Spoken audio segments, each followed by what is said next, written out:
And now moving on to our last section, which is combined both text response and creating text as well.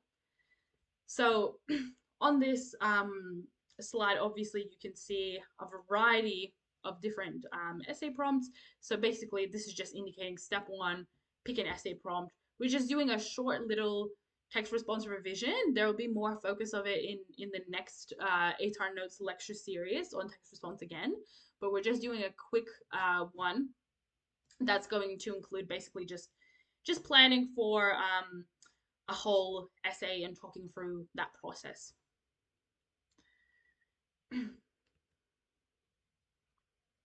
And there's more prompt on this one. Okay, so the prompt we've picked, let's just imagine, for the sake of our task, was Wuthering Heights is a novel that revels in chaos and turbulence. Discuss. And as with any essay, we know we need a counter argument for any text response essay, but discuss just helps to indicate that one of our arguments must be a counter argument, one of our body paragraphs. So step one, and I want you to never skip this step because every single year on the examiner's reports, the VCA examiners complain that students did not address all of the key words through their arguments in their essay, a lot of students, and that their marks suffered because obviously you obtain a holistic mark for each essay in English based on the overall quality of the response. If anything in the prompt has not been addressed, it's not possible to score any sort of high marks. So we found the key words were revels, chaos, and turbulence.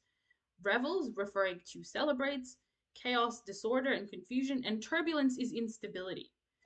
If there are difficult words, this is why you really want to bring in your dictionary into an exam so you can define any tricky words. But similarly, terms that appear together and sound slightly similar, they generally still have slightly different connotations, and they cannot be conflated and treated as the same term with the same meaning. So I would aim to have a body paragraph, an argument about chaos, and one about turbulence as well, because instability versus disorder are two completely different ideas. And this is how assessors try to differentiate students, because the high scoring students won't miss this, will understand that these are two separate ideas, but the low scoring students might conflate chaos and turbulence, treat them as the same thing, and all of their arguments are about chaos. There's no turbulence or instability really addressed separately. Now we need to decide on our opinion. So, you'd be considering, do you agree that this is a novel that revels in chaos and turbulence? We're thinking not really. So we're trying to find ways to challenge the prompt. So we're thinking, does it celebrate the chaos? Are there times where disturbance is commiserated? And are there moments where the novel is not chaotic or turbulent? So choose your main perspective and come up with a counter argument as well. So we know you cannot completely agree or completely disagree with an essay prompt because you must have a counter argument. You cannot be neutral as well because then you don't have any opinion that you're providing. So you need to decide along the lines of more, do you disagree more or do you agree more? I've just run out of water, guys, and my mouth is getting pretty dry from all of this talking, so I will be right back. I'm just gonna get some water. I'm not able to pause the recording, so feel free to skip a little bit until I come back.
there we go. Okay, so continuing on. So after this, we need to plan our arguments. 3 to 4 points. Generally, I would say just aim for 3, right? It's better to have free body paragraphs, free arguments, but more detail to them than to have way too many arguments than you need, but less detail. So don't go for 4 body paragraphs, but at least one of them must be a counter argument challenging the prompt. So this on the exam, you should only spend like 5 minutes max planning an essay because you only have 60 minutes in total for each task. So you need to get really adept at doing detailed plans now so that you can actually not write complete topic sentences, but have the skill to just use these kind of like dot points with some evidence underneath for your plan and then turn them into proper topic sentences when you're actually just already writing the essay when you get to that point. So at first, we jot down dot points, but for the sake of imagining that this is a detailed plan, we will turn them into proper topic sentences. I just would not do that on the exam so as to not waste a bunch of time. I would keep my ideas as dot points and then turn them into topic sentences. So some of those ideas for our arguments were that Catherine and Heathcliff's love is chaotic, that even harmless or moral characters can be violent and turbulent, that supernatural elements create turbulence, and that chaos goes away at the end of the book because of the characters Cavi and Hareton. So we're thinking more character-based at this stage. But now we need to flesh out our dot points into topic sentences so that they are relevant to the prompt. Each of them must be relevant to some kind of key word, okay? That they are an argument and not a statement that the assessor reads them and thinks, so what? Not thinking, so what, but thinking, okay, I see the argument, the idea here, so tell me how this is seen in the text. And so that they're ideas based and not characters based. In general, we shouldn't see character names in a topic sentence. So for the first one, Catherine and Heathcliff's love is chaotic. We're fleshing it out. So the author, Bronte, demonstrates how love and hate can be inextricably intertwined, making it difficult for readers to ascertain between the two. And now that's been turned into a lovely argument with a concrete idea there that we can clearly see. Even harmless or moral characters can be violent and turbulent, so this is addressing the other keyword, turbulence.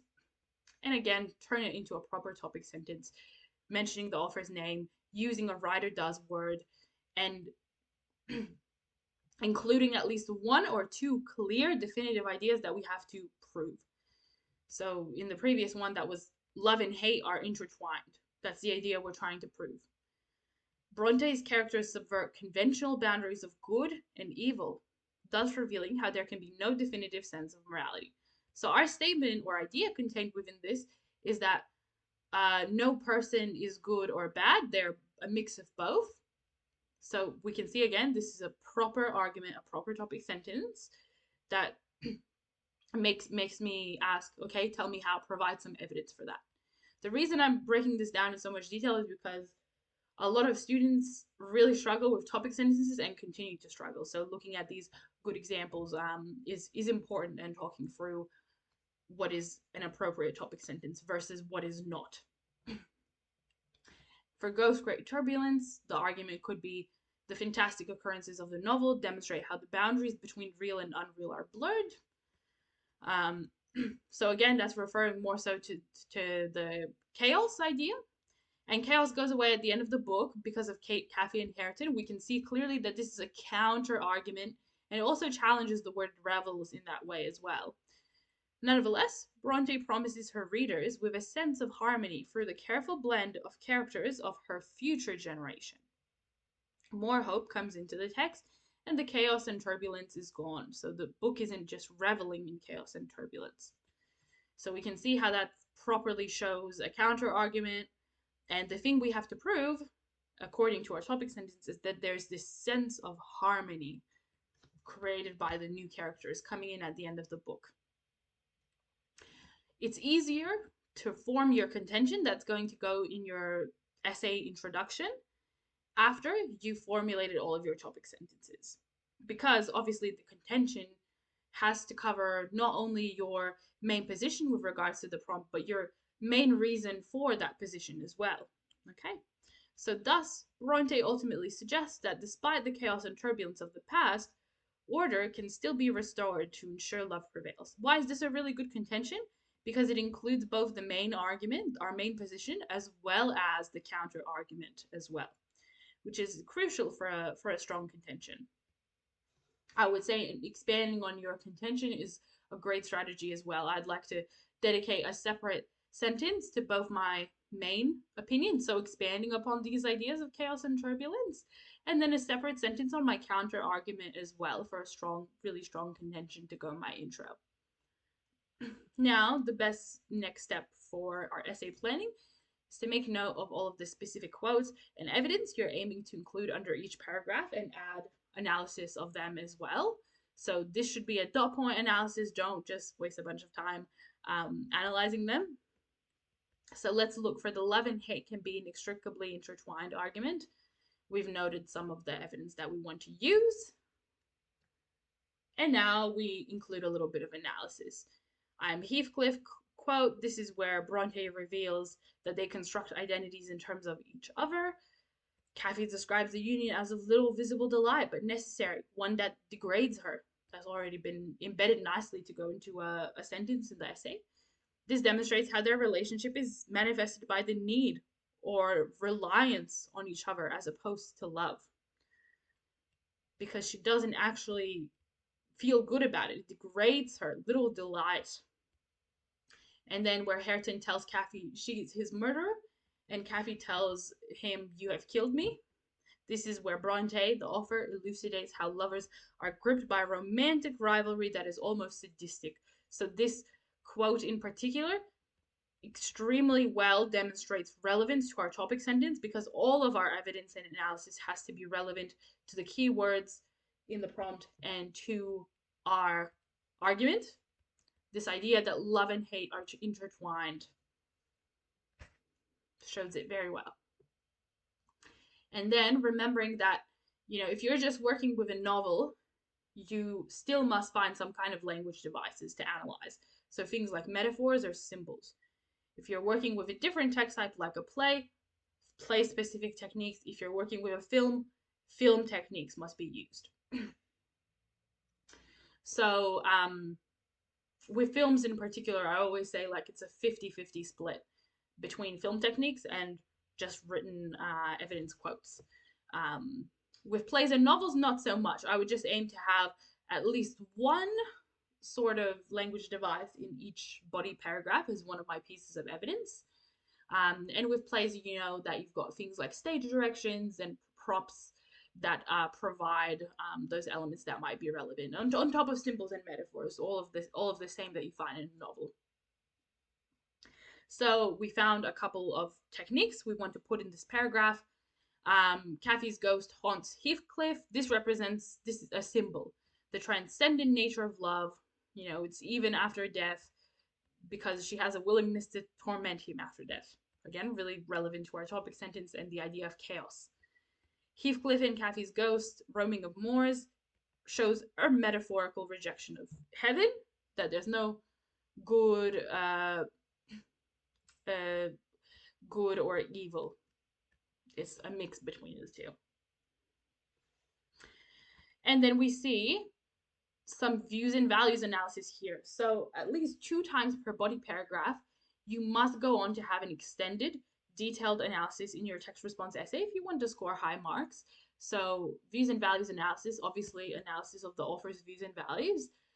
We introduce properly by using the author's last name as well as some kind of writer does verb or authorial intent verb.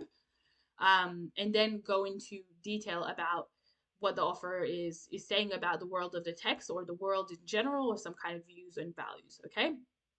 Aim is at least 2 times per paragraph because the bulk of your marks for a text response essay lies in actually having complex analysis.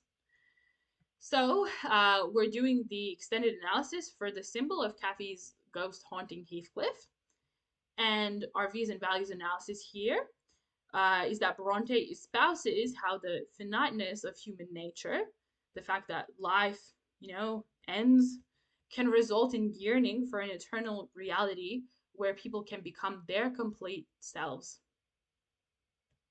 So that would be an example of views and values analysis. Okay, and then the next part of planning is stating what the author uh, has as their ultimate view in terms of your arguments, and must be relevant to the prompt. So this is referring to your concluding sentences, because your concluding sentences, the last sentence of each body paragraph, must show the ultimate view in terms of your topic sentence of the author. It's a views and values as well to close, but it must be in relation to your topic sentence. Remembering to, April's lecture, the topic sentence and the concluding sentence are connected. The concluding sentence is like a views and values analysis of the topic sentence. That's the best way to explain it. So if our argument was Bronte demonstrates how love and hate can be inextricably intertwined, making it difficult for readers to ascertain between the two, our concluding sentence may be Bronte thus conveys that an inability to look beyond one's own needs and feelings is what can characterize romantic relationships as tumultuous and harmful. Tumultuous is just a synonym for chaos. That really shows to you your concluding sentence must be relevant to the prompt.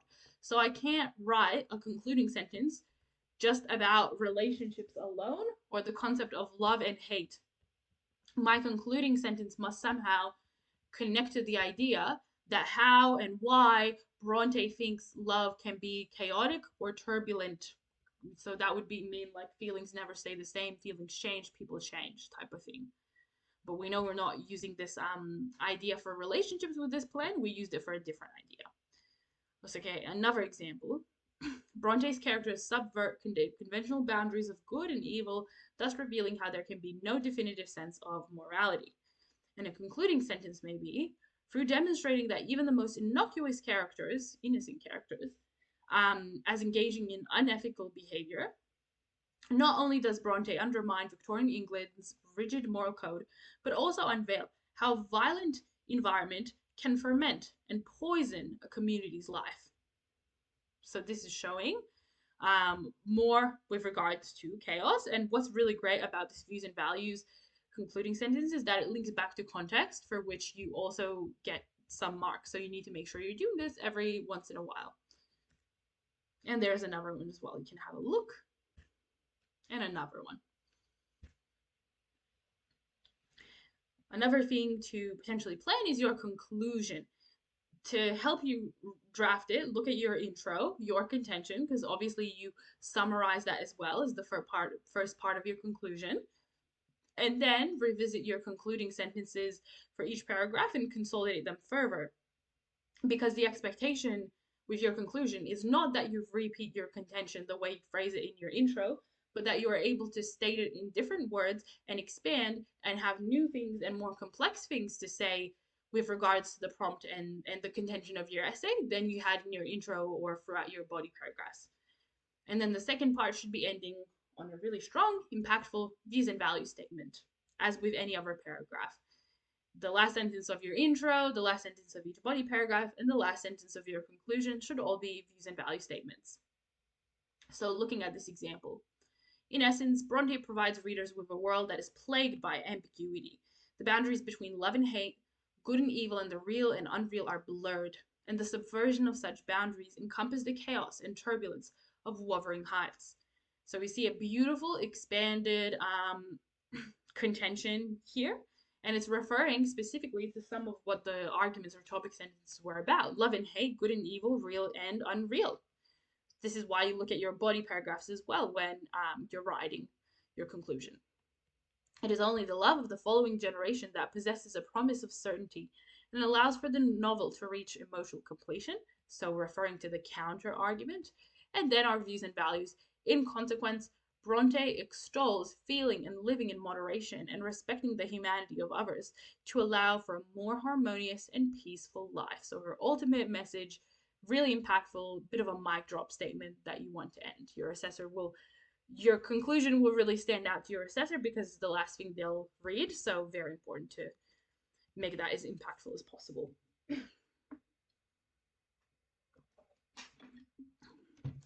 So our last section is our creating text section, and we won't spend a super long amount of time on this because the last two 8R notes lectures spent heaps of time on this.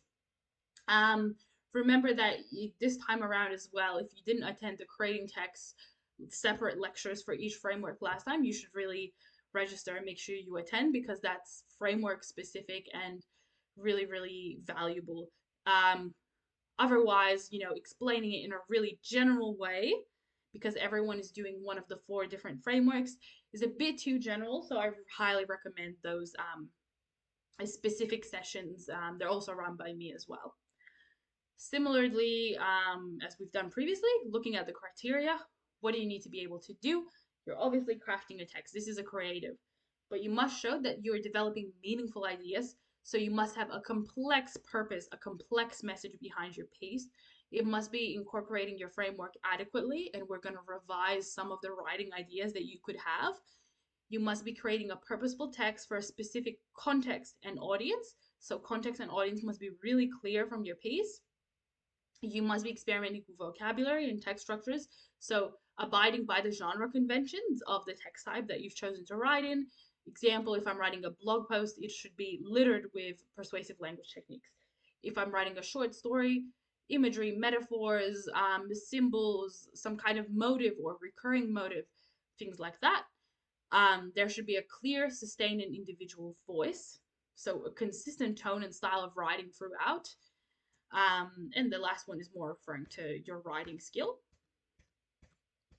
So just quickly chatting through, and some of these things that I've already mentioned, a clear and stated purpose that should be complex. This message must be in relation to your framework. So if you're writing about country, the message, the overall ultimate message of your piece should be something with regards to country. It cannot be about something else or a different theme. And really, you should be doing a lot of planning. So at this stage, obviously, you're not going to do creating text until the exam. So sit down, practice, look at the sample exam Vika has posted, the section for your framework, and try to do plans for all of the four prompts for your framework and actually try to write a couple of pieces at this stage just to make sure you don't lose that skill. Reading your old work is really good for this area of study as well. Now, what else? We said you need to define, really make sure you've planned and you're doing. Um, your own authorial intent must be clear in your piece. Now you're the author. So make it as complex as possible. Make sure that you're making specific choices, specific language choices as well, to target your target audience, because you get some marks for audience also. Look at your mentor text ultimately to help you understand how this can be done, because each of the mentor texts on the study design super effectively target audiences through their language, have a super clear context, and all of that is an expectation for you as well if you want to score those top marks in this area of study on the exam. Okay, so let's just redefine our frameworks. Writing about country is your explorations of place and belonging. Now, for some writing ideas, go to the creating text lecture for a lot of detail about this, but just generally, there's still a lot you can write about. Physical land and country, local and international travel, loss of country, dispossession, migration, remembering country, nostalgia, indigenous peoples' connections to land and country, um, and even modern concepts like climate change and the changing landscape, or futuristic concepts like an imagined country, traveling to a non-existent place, making up your own country, basically. Writing about protest is very much more of a narrow concept. You need to be writing specifically about protest, whether that's group protest or individual. So it could be internalized. And you could even be protesting against yourself. Like you could have an issue with yourself and have a form of internal protest. I guess that brings in some kind of new idea for you to potentially think about. So some ideas, you can write about what it means to protest, the values of protest, the outcomes, personal stories of protest, struggle, and war. You can write about different forms of protest as well: peaceful protest or violent forms of protest, implicit, subtle, or explicit forms of protest as well. Um, if you like history, if you like reading up on facts and things like that, it might be a wonderful idea to read up on a specific protest that you're interested in or a specific figure known for protest. You could create a character that is a lot like them, or you could even write about them. And it can even be an informative or a persuasive piece about a person that actually does exist or a protest that does exist. Or you can use it as a basis to create your own person or idea for protest or something like that. Writing about personal journey. So, opposite to protest, this is the most broad framework that you have the most freedom and things to write about. So these can be explorations of life or biographical explorations. It could be an autobiography, a person reflecting on key moments of their life, um, or it could be telling stories. It could be talking about someone's life path, life journey, personal milestones, key events in their life. So this is actually really easy to write about yourself with this framework. Or you could even explore ideas through the eyes of others. Similarly to country, migration and stories of movement and disruption are also suitable to write about under this framework. Now, writing about play is not just limited to childhood play. Yes, this is a more narrow framework again, but not as narrow as protest probably. So childhood play is definitely the key around this framework, and that will definitely be on the exam. But there are more ideas. So it includes all of your hobbies. So things like games, sport, acting, anything relating to imagination. So things like reading books, playing music, language, images, cultural aspects, even. And even the idea of uh, having downtime and time to play, how that shifts as an adult. So, relaxation, what you do with your free time, how a lack of work life balance compromises play. So, there's so many different things you can really write about here. And even things like concept like rule breaking. So, there are so many ideas that really come under it. Just the problem is you need to make sure those ideas are likely to come up as prompts on your exam. So, have a look at that sample exam and see, if you have something a bit more niche like reading books that you want to use for your piece about play. It's not likely going to come up as a prompt for you, so need to make sure it's not too niche, even though it does apply to the framework. Now, remembering that purpose, audience, and context, and I think I already mentioned this before, so I won't read this again, but they're the foundation of your writing, and you're getting marks for including these elements. So, decide on your message with regards to your framework, an appropriate audience, and what language choices you will make in order to target them, and establish a clear context in your piece. Now, you're also required to choose one, or according to VCA, or more of these purposes, but obviously it's getting too convoluted and you're making it harder for yourself if you choose one more than one, so just choose one of these. Are you trying to express, such as expressing feelings and experiences? Are you trying to explain? So this is more suitable for informative or persuasive pieces of writing. So really break down a concept or explain cause and effect, for instance. Are you trying to reflect? This would be wonderful, for example, for a biographical piece about personal journeys, or writing a memoir, or and even maybe something like an interview with someone talking about multiple aspects of their life. Or are you trying to argue? So this is specifically for your persuasive writing, blog post, article. You might be, some kind of podcast or something like that, that you might be choosing to argue. So all of these are different, but key to understand looking towards the exam is that you're expected to clearly show, and you won't be writing a reflective commentary on the exam. That's not part of it. So it must be clear from your writing which one of these four were you trying to achieve, or more than one, if you do want to do more than one. Um, I won't explain this, but you in that much detail. But context means your creative piece should clearly indicate some sort of context. It might be modern, but it can't be just as broad as that. So, is your context, post COVID? Is your context sometime in the future? Is your context the backdrop of some kind of social or political issue, a clear political issue? Is it the context of global warming? Um, Establish a really clear context in your piece. Either way. And then audience, don't choose general Australian public. I know this is annoying, but you really need to try through your writing to target some very specific group, such as, are you targeting young people versus older groups of people, or a specific social group in society, or people affected by something specific. But you need to make that clear. That is an expectation of the assessment as well. So make sure it's not so general that it's just the general public. Okay, looking at a couple of examples I've attached, guys. I don't think we'll read the super long pieces because you've heard me read a lot of things today, and it's also likely quite boring for you.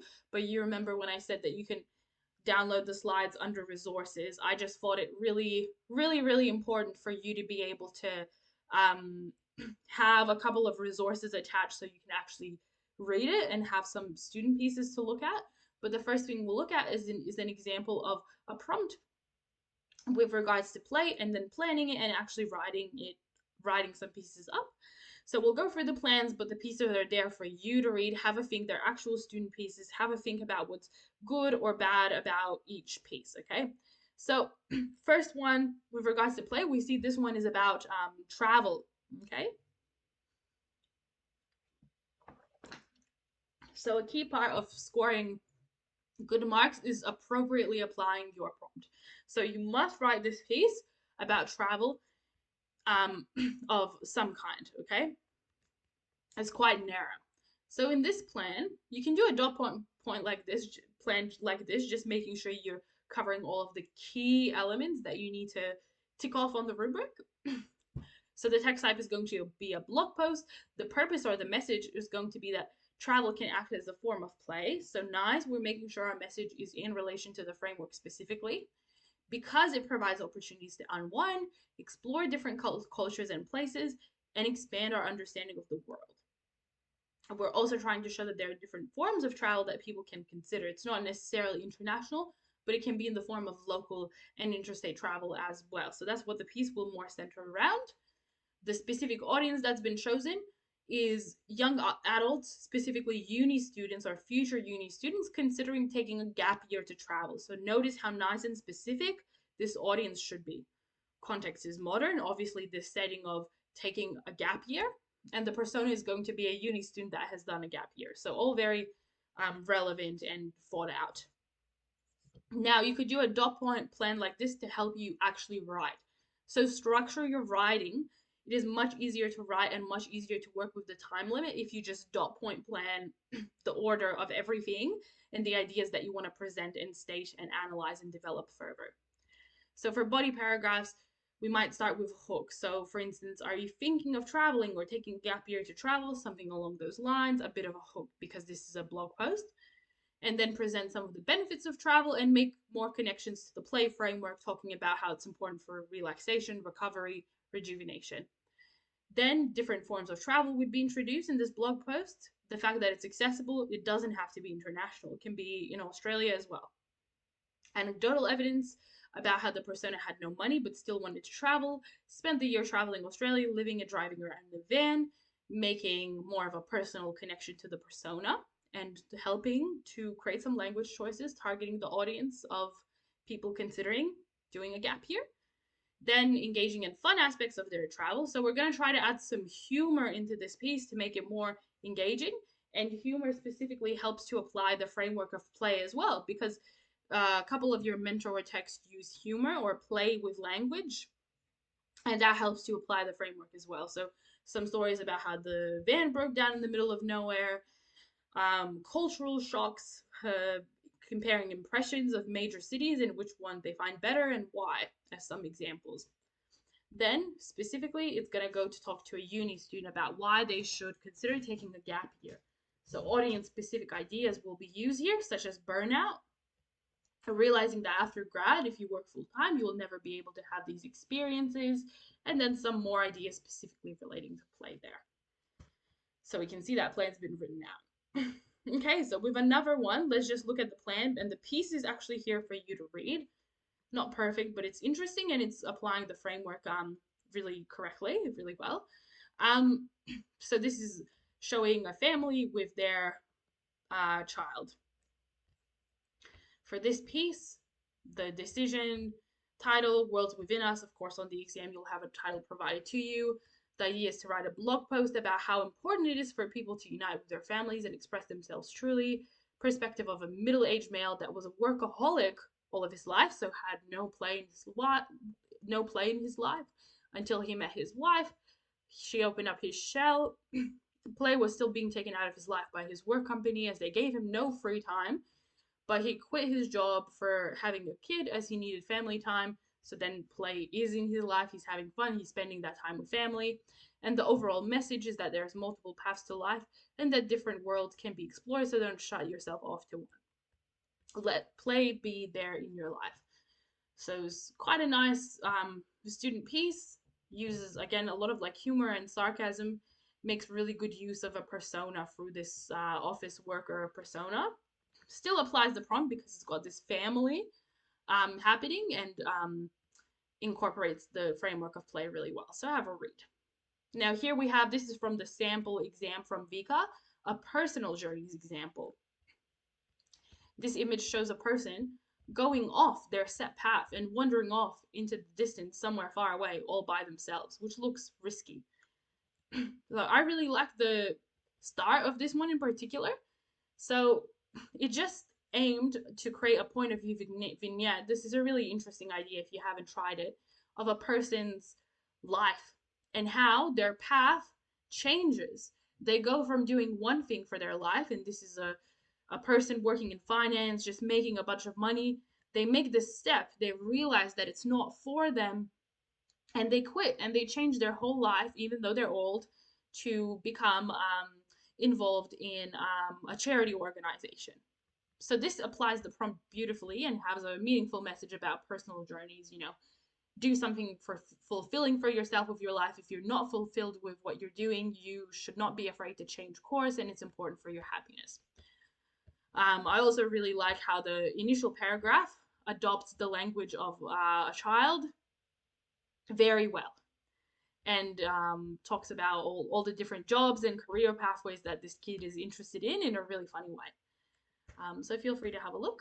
Okay, and that's all for crafting text overall, guys. I hope you're getting a lot out of today's session, and you'll take a read of those additional pieces I've attached for you as well.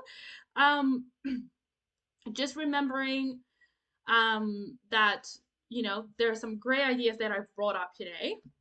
At this stage of the year, try to write an essay every week focusing on a different area of study, so argument analysis, text response, and creating text. Practice writing under time conditions. If you struggle with that, initially try typing your essays with the same 60-minute time limit, and then switch to handwriting with that same time limit when you get a little bit better at that. And if you can't be bothered writing essays, making notes on your text response text, so quote collections that are organized by themes and characters with dot point analysis, is a great alternative. And writing dot point analyses, such as with the what, how, why process that we looked at, is another great alternative and additional thing that you can do. I hope you've really enjoyed